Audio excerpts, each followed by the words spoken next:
A lender will look at your employment history and credit history as indicators of how likely you are to pay back your loan. Lenders want to see stability, which means they will look closely at any late payments during the last 2 years of your credit history. They will pay particular attention to any rent or mortgage payments that were more than 30 days past due.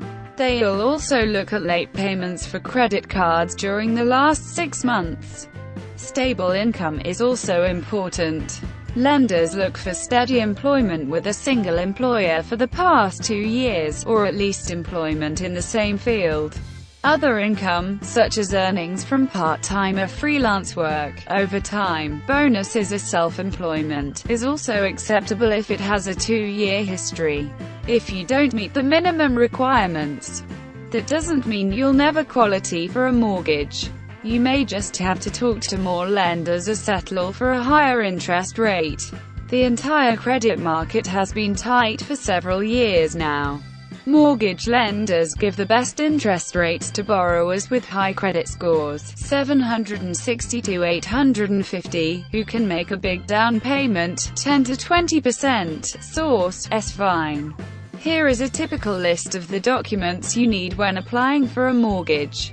Money for the closing costs, completed sales contract signed by buyers and sellers, social security numbers of all applicants, complete address for the past 2 years, including complete name and address of landlords for past 24 months, names, addresses and all income earned from all employers for past 24 months, W-2 forms for the 2 years prior to your loan application, most recent pay stub showing year-to-date earnings, names, addresses, account numbers, monthly payments and current balances for all loans and charge accounts, names, addresses, account numbers and balances for all deposit accounts, such as checking accounts, savings accounts, stocks and bonds. The last 3 statements for deposit accounts, stocks and bonds if you choose to include income from child support and/or alimony.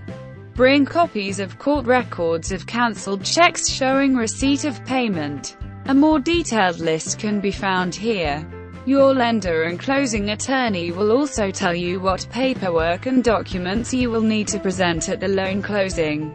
We'll delve into the closing process on the next page. Pre-qualification versus pre-approval. What's the difference? Getting pre-qualified just means that you have told a lender your income level and your debt and credit information, and the lender has estimated what you can afford. Pre-approval, however, puts you much closer to the actual loan and means that the lender has done the legwork of pulling your credit report, checking your debt-to-income ratio and more in-depth analyzing of your potential situation. In most cases, you're much better off getting pre-approved so you don't have any surprises when a lender checks your credit report, particularly if you haven't checked the report yourself first.